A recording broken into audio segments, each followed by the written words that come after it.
Welcome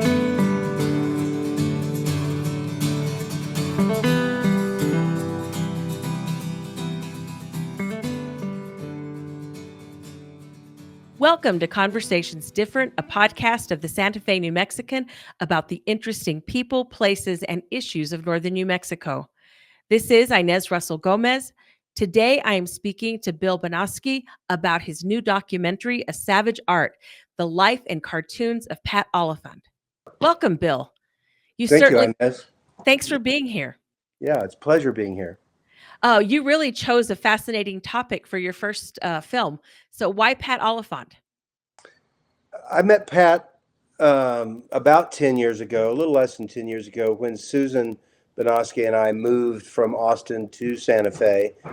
And he was a neighbor that I met on a Christmas Eve night. We have these fabulous Farolito walks, as you know, and it's really wonderful to go down Acequia Madre and Canyon Road in that area. And there's all these open houses and parties that people are having, and people are having bonfires in the street. And when it snows, it's particularly magical. And on this particular night, it snowed, and we went into their house with our friends, Hampton and Ann Sides, who knew the Oliphants. And it was just like walking into a salon, in just the merriment and the excitement that was pouring out of that house, and all the interesting people that we saw there, and so I didn't really get a chance to spend any real time with Pat or Susan that night, but I went to dinner with them a few weeks later. Hampton and Ann had a dinner at their house. And that's when I really started to get to know them. And then from that point forward, I was coming into their house all the time. Susan Conway Oliphant, who is this southern gem of a lady from Macon, Georgia. She says, whenever you see smoke coming out of our chimney in the kitchen, is where they had a fire every morning, you come on in. And I did. And I came in frequently, and we became really great friends. And so that led to this idea I had at the time, to create short films, 5 minutes, that would show at our theater here in Santa Fe in the Rail Yard, which at that time was called Violet Crown. It's now called Sky Cinemas because we sold all the other Violet Crowns. And I came to with Ann Sides and McCall Sides, Ann and Hampton's son, who's a great cinematographer and editor. We came and we shot the first interview for this little 5 minute piece. And when we did that, I realized immediately that this should not be a 5 minute piece. This should be something much bigger. And I thought, what I was comfortable in was feature length documentary films is what I love. I had not made one before. I had produced a couple, but this was going to be the first time to actually direct and produce. And so I asked Pat and Susan if they would be, open to me doing that, and they were. And so we started doing this. Oh, wow. Close to 7 years ago now. So it takes a while to do a good documentary, probably. And you think about it, he had 50 years plus as a cartoonist. That's going to be hard to break down to 5 minutes. And I figure it was probably hard to do in 90 minutes. It was very hard to do in 90 minutes, and I promise you we disappoint people. Some people are disappointed in the film, I will admit, because we don't mention this or that. And right. And that's unfortunate. But what we tried to do is create a entertaining and informative documentary film, and asking someone to come to a theater to watch a documentary film is a big ask in and of itself, but asking them to come watch something that's longer than an hour and a half is just asking, I think, too much. So I was always mindful of the importance of trying to get the story done in a concise enough way where it moved along and people felt like they weren't there for as long as the film was playing, and you can't get all of Pat Oliphant, can't go into his entire life story. This guy, he's published over 10,000 political cartoons throughout his 50-year career. And we show over 300 of his cartoons in the film. mean, it's a style that you just have to choose. Okay, how are you going to tell the story? And we just decided to do it the best way we could. And as a result, um, we don't mention, for example, that for 26 years he went to the University of Michigan in Ann Arbor for a week or something thereabouts and worked with the Wallace Center of Journalism at University of Michigan and did programs where the Wallace Center brought in on kind of scholarship programs journalists from all over the world to study for 6 months or a year, and they had different experts come in, and Pat was one of those experts. Well, we don't mention that, unfortunately, and there are other things like that in his life that we couldn't get in place, and it did. And so, if you're someone in Michigan, you might be upset about the film for that reason. But if you're, but if you look at it from a perspective of being a very important subject matter right now to speak about, the importance of journalism,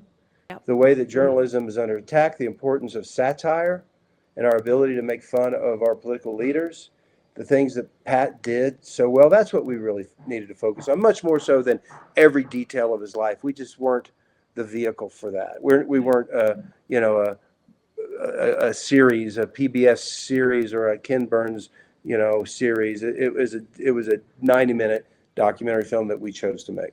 Yeah, no, and I think you did an excellent job of it because you start with him in Australia and get a sense of who he was growing up and how he went from wanting to do journalism to drawing and keep drawing.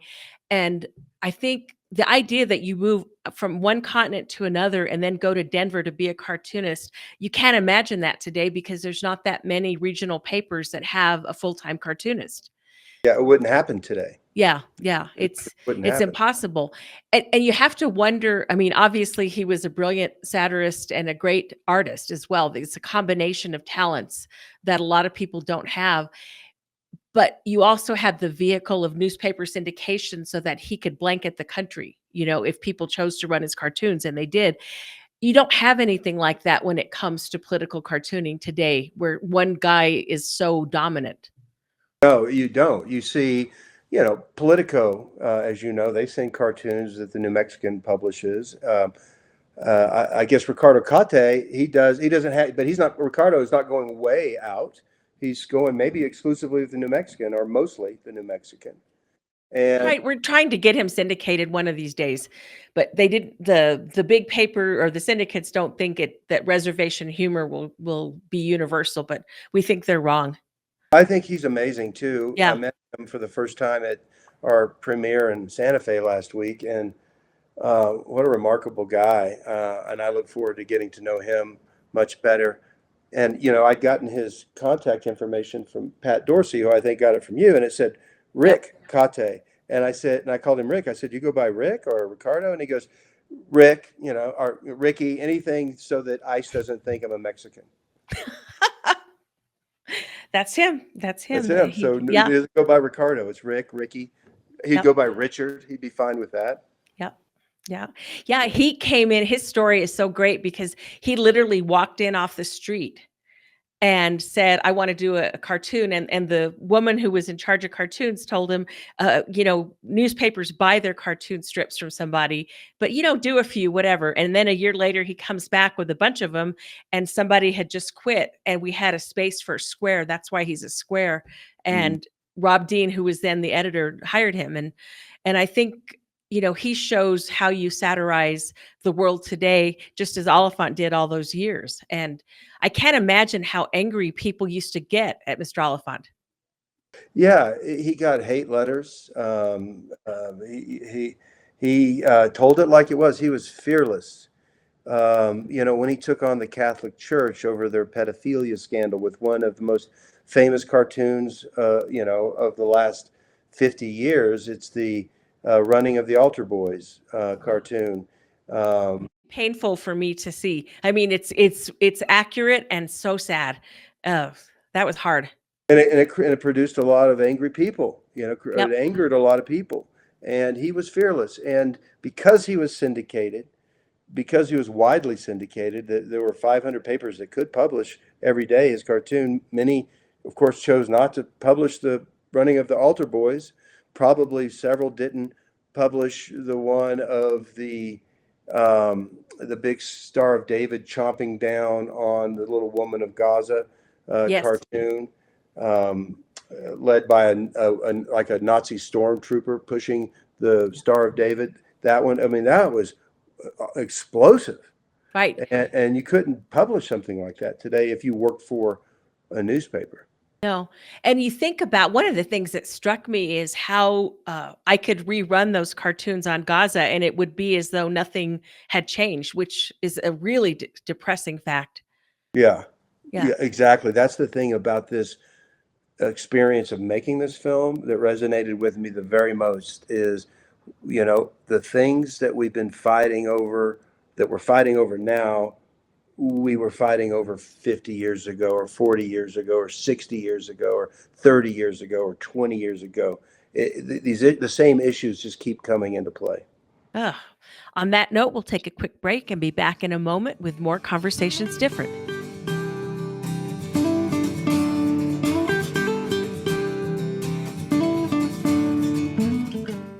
We make renewable doable. We're positive energy solar for a cleaner, brighter future for all. Positive energy's the right call. Feel good about your energy bill. Help save the planet too. Your trusted solar company, working hard for you. Generate positive energy. Positive energy solar.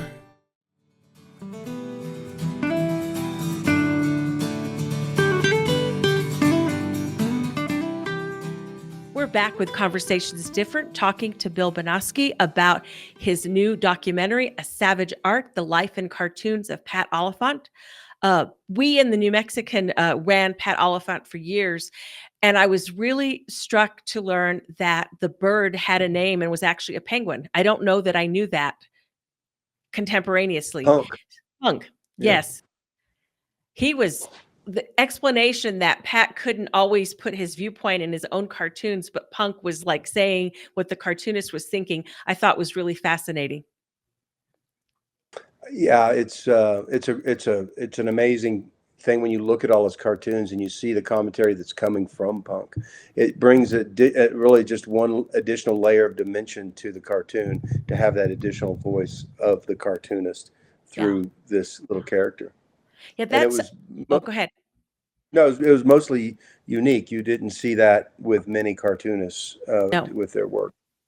No, it made me wonder if Burke Breathed, when he did his cartoon strip and had a penguin, if that was one of the reasons, which I never thought of at the time, but he always had that with Bloom. I think it was Bloom County where he had the penguin, but um it's interesting to me how many layers there are in just a simple drawing. So you have the initial image, but then you have the little penguin Punk in the corner and other things going on. He packed so much in just a few strokes. Yes, and it was fun in the movie to show the process. He takes us through the process and how he does a rough sketch, and then he finalizes. And of course, he's doing all of this stuff before, every day before noon. So he has to come up with the concept and the idea, and get to a final drawing before noon, where a courier back in the early days of his syndication would come to his house and pick up his next publication. And then Yeah. later, when he was in Santa Fe, still publishing his cartoons, then it finally got to where he could do it from a fax-like machine, similar to a fax machine that was at his office, that he could just send them out electronically. Yeah. It's amazing how much easier it is to do what we do because of the internet and because of the ability to send emails and, scan a picture or a cartoon comparatively. It, I wonder now how all of that stuff got spread and how he was able to keep up, because you're not getting the news in real time like like we do today. He would be reading yesterday's news and coming up with his drawing. Yeah, and his drawing wouldn't be published for at least another day. Yeah. So you had to be it's like a 2-day lag, which we also talk about that process in the film, as opposed to right now, it can happen and then you can sit down and write it out and get it out within a matter of an hour or two. Then it was 2 days. Yeah, from that's concept to publication. And in 2 days, the world has changed. But that's right. maybe it wasn't changing quite as rapidly as it feels like it's changing now, where we have a constant barrage of media hitting us every moment of the day. So it's kind of probably made things feel, probably things had a little bit of better pacing, Yeah. these various events and so forth. No, I think that's true. And there was an actual news cycle that wasn't 24/7. It was maybe a day or two. I mean, we had a school shooting in Minnesota just, earlier this month. And I think it's almost forgotten. It hasn't been written about, uh, except maybe the attempt to ban guns being owned by transgender individuals. Yeah, And his cartoons on school shootings also are very topical today. That hasn't changed at very. all. That has not changed at all. Yeah. It hasn't changed one bit. You've got the Israel conflict with Gaza hasn't changed a bit. You have, the issues around gun control have not changed a bit. He wrote drew a lot of great cartoons about the Supreme Court and kind of the disingenuous fashion in which some of these appointees were confirmed, saying one thing and doing another. And it's just no different than what we Yeah. see today. Yeah, no, it's totally true. I really appreciated the section where he talked about the people he drew and how he approached them, because that really gave insight into his process. Um, and he pegged Trump from the beginning, it seems like. Yeah, some of the Trump cartoons that we have in the film are actually from 2011, 2012. Obama was president, I think, when some of these Trump cartoons were published, because Trump was, making a lot of noise back then. No one would have ever imagined. I mean, no one would have bet $1 against $5 billion against. I wouldn't have. Will Donald Trump be the president of the United States? He said, "Are you kidding me? Yeah, This guy is fundamentally dishonest. He's a fraud. He's run businesses into bankruptcy. He is immoral. He is, he cheats on his wives multiple times. Yet he gets the Christian right to support him to become the president of the United States. How can anyone ever bet on that? How could you even imagine that that could happen?" yeah.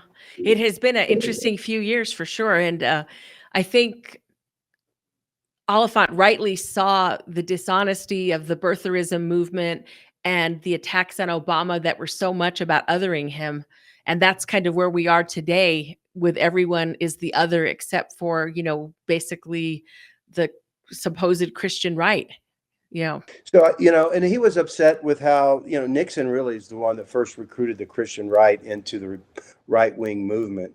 And Reagan took it to another level. And that was all very upsetting to Patrick. And he drew about that for years. And I've talked to him at length about all of the presidents that he drew and how he felt about them. And I can tell you that as much as he disliked Richard Nixon and just thought he was as crooked as can be, Donald Trump is just so much worse in his estimation. He doesn't have, there's nothing redeeming about, at least you could say, I mean, Richard Nixon had the decency to resign. That's right. And he went to China and Went to China. he Yeah. founded the EPA, a lot of things he didn't want them, but he was pushed into it by the Democrats. But he really did a lot of environmental legislation that I can't even imagine a Republican doing today. And I don't know what's happened to this Republican Party. I don't know what's happened to the Republican senators and where they decided to, turn their back on, the oath of office to support our democracy and just support everything that this guy does. Putting a guy like RFK Jr. as head of Health and Human Services, the effects, the disastrous effects of that are not yet known. It's going to be when the next pandemic comes and we're not ready. Yeah. Because we shut down all of our research into vaccine programs. Right. And that mRNA vaccine stuff was potentially going to be cure for cancer and some other things. There was really incredible research going on that's not going to happen right now, you know. Yeah, so I So, hold John Cornyn accountable. I hold, John Thune, every Republican senator, certainly Rick Scott, who I once yep. practiced law with early in my career. We were in the same law firm. And if he were listening to this podcast, I would say, shame on you, Rick Wow. Scott. Shame on every Republican senator to Yeah. support this administration in the way that they have. And it's shameful. Yeah, and John Thune's president is going to probably be beaten by Ken Paxton in the primary. No, that'd be John Cornyn. Yeah, John Cornyn, that's what I mean. Yep, the Texas guy. I can't wait. I can't wait to watch that primary. It's very exciting. Yeah, And John Cornyn is getting exactly what he deserves. it's one of the things that has been fascinating, and I would have loved to have seen Oliphant's drawings of this. Is all the people who are loyal to MAGA and to Trump they never get that loyalty in return, and they're just cut loose one at a time. And it's just fascinating to see that everyone thinks they're going to be the different one. I know, and everyone always gets kicked to the curb, always. And some of the MAGA cartooning, unfortunately, we don't have Pat to do that work right now, but there's some great artists out there doing great work. One of them is Adam Ziglis, a Pulitzer Prize winning cartoonist with the Buffalo News, who is in our film. And he, after the Texas floods, he drew a cartoon that showed a guy, rushing down the river, floating, and he had a red MAGA hat on.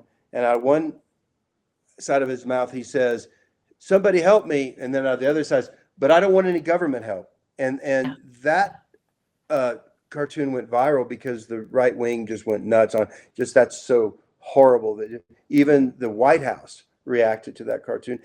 And Adam and his family got death threats, and the Buffalo News had to provide security for him and his family. So someone is courageous out there writing these, and it's not just Adam. It's Ann Telnis, it's Rob Rogers, it's Matt Worker, it's so many others who are doing really great work now, important work. On that note, we'll take a quick break and be back in a moment with more Conversations Different.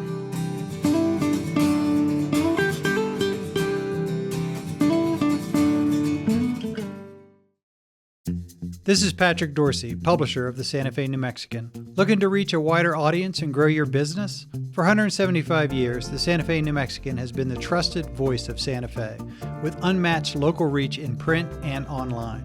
In addition to our long-standing, independent, family-owned newspaper, we have a full-fledged marketing team with the expertise to help you succeed in the 21st century. From traditional print to precision-targeted digital advertising, we have the tools to connect you with your ideal customers. Partner with us and see the results for yourself. Advertise with the Santa Fe New Mexican and unlock your business's full potential. Visit us at santafenewmexican.com/advertising or call us at 505-995-3852. Thank you.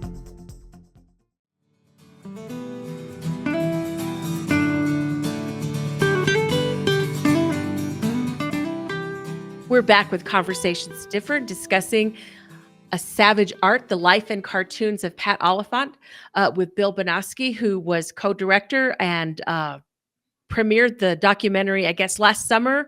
And then we have it in Santa Fe playing at Sky Cinema right now. Bill, what happens next with the film? So we sold the film or distribution rights to Magnolia Pictures, a documentary. Well, they're a 25-year-old independent film distribution company that releases independent films and documentaries. And I know that company well because I started it 25 years ago with Eamon Bowles, who continued to run it. So we birthed this child together, Magnolia Pictures, and then I abandoned the child when it was an infant and sold the company to Mark Cuban and to Todd Wagner. And Eamon stayed with it the whole time and has taken that company to really great heights. It's one of the great film distribution companies working in the last quarter century.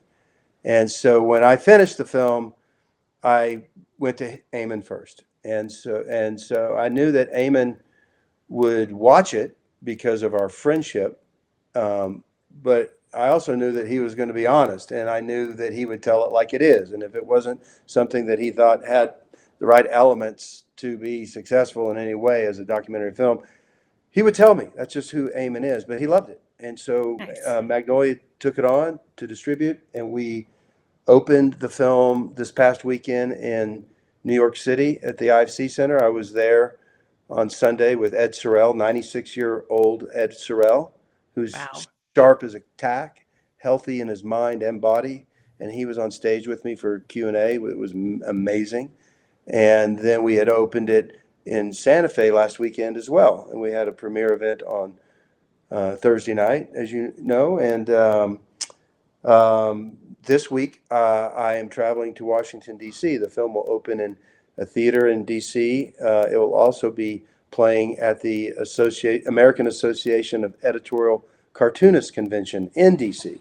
Nice. And so that's going to happen next Saturday, the screening to the convention. And so I'm very excited about that and getting this film in front of them. And Telnus and Rob Rogers from the film are going to join me in a Q&A after that screening. I talked to Ricky Kate about joining me, and he said he wants to. So I hope he shows up. You know, he may just show up, and there he is, and then he'll be up there. And so that's next week. The week after that, we're in LA for a premiere at the Laemmle Royal Theater in Santa Monica. And then after that, we're in Austin for a premiere screening at the State Theater down on Congress Avenue, where Larry Wright, author and journalist, will be moderating a panel discussion after the film. And then we have some other screenings that are set up in Houston and in Ann Arbor. We're working with the presidential libraries at College Station and in Michigan, and we're going to be working with hopefully the presidential library in Dallas of the George W. Bush library on a screening in Dallas. So we're taking our time. Magnolia is taking a different approach with this film. Normally, a documentary film that they released would be in theaters for a very short period of time, Right. and then it would go right to streaming. So you'd be able to get it right away at home. In this case, the plan is it won't go out on streaming until December. So we have the whole rest of the year to try to find screening events. You know, I would love to do something in Albuquerque very much. And you know, I want, it's just you only have so much time, and you need time to put these screening events together. And so that's what is happening with the film. Now, it played in some festivals already. It premiered in DC on June 14th of this year at a great documentary film festival there called DC Docs.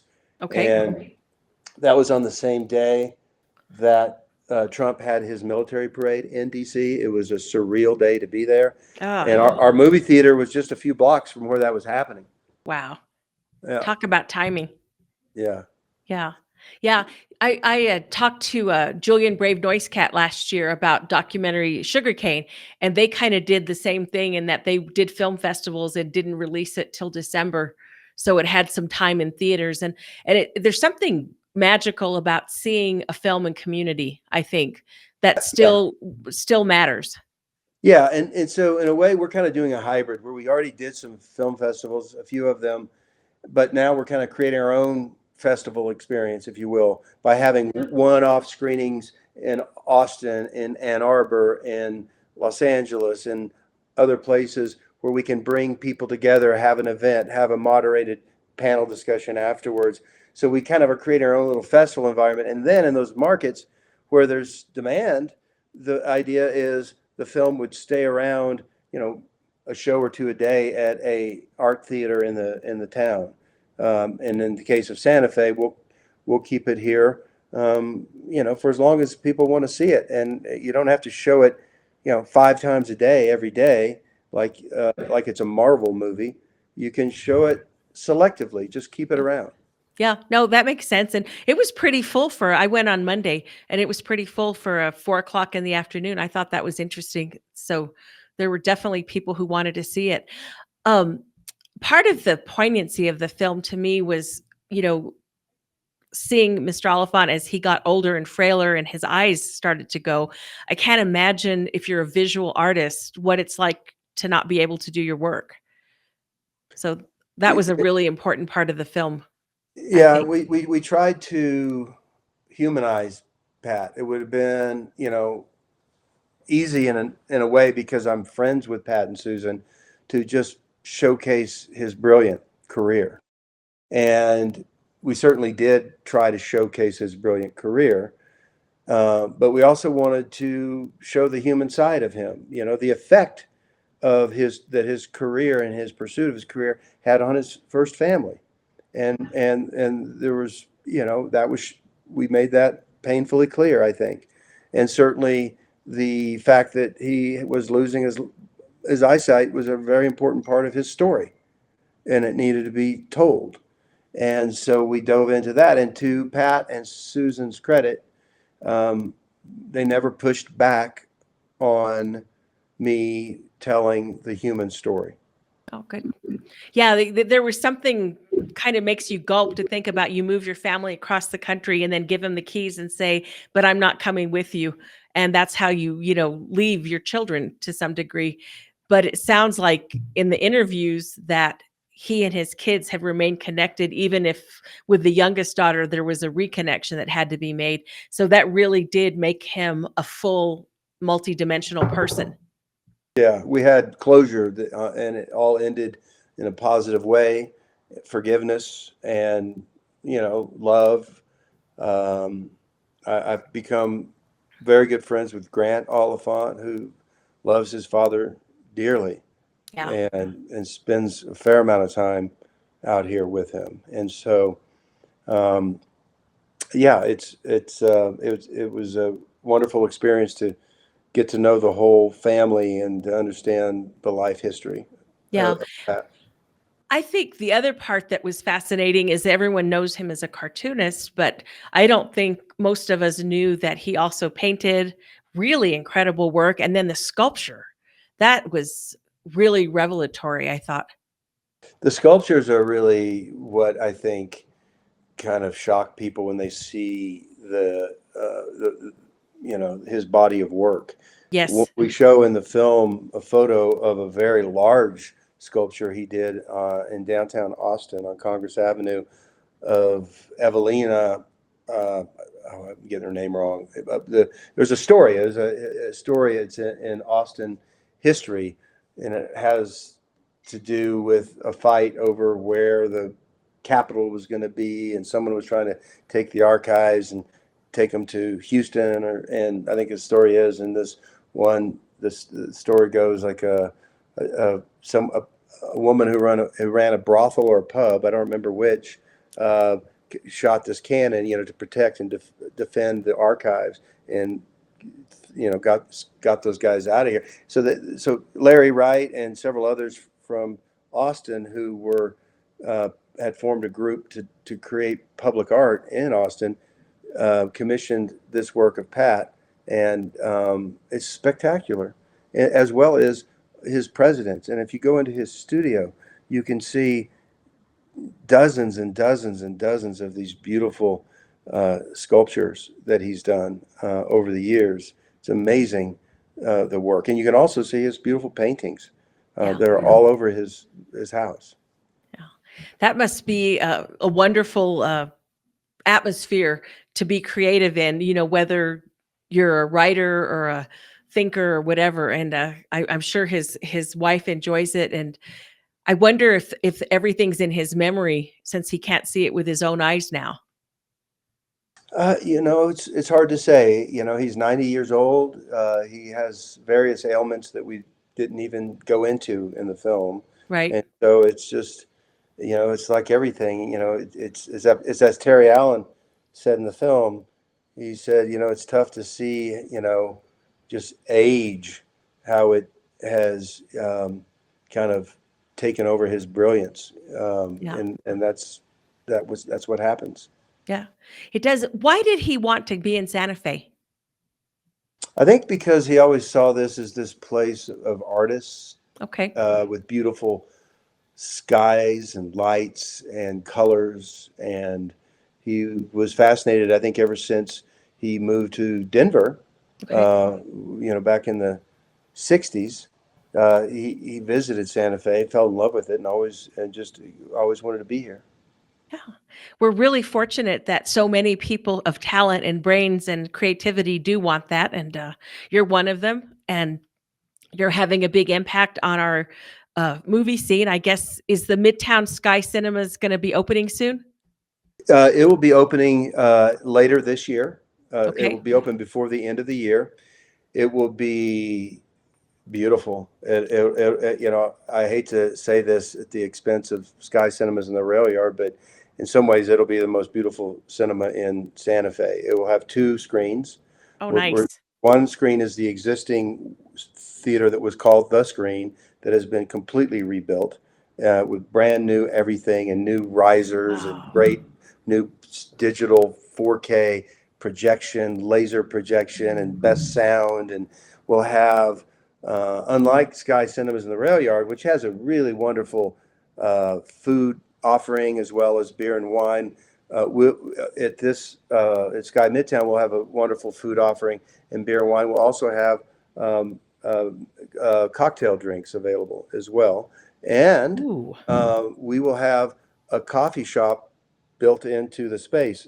Sky Coffee, which is our coffee shop in the Rail Yard, will operate out of this theater place. So this theater will open every day of the year, 365 days a year at 8 a.m. as a coffee shop. And Okay. we're going to develop a coffee shop business for that community.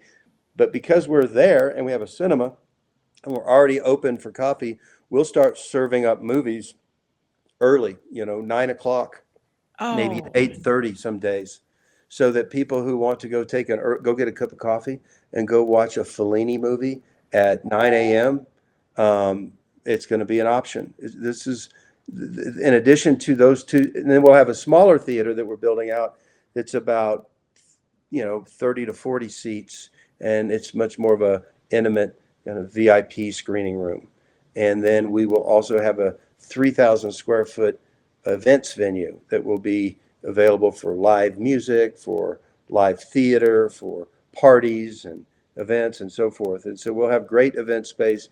I am exceedingly excited about this project, and grateful to Philip Jesua, who's the developer, for bringing me in to do this theater component.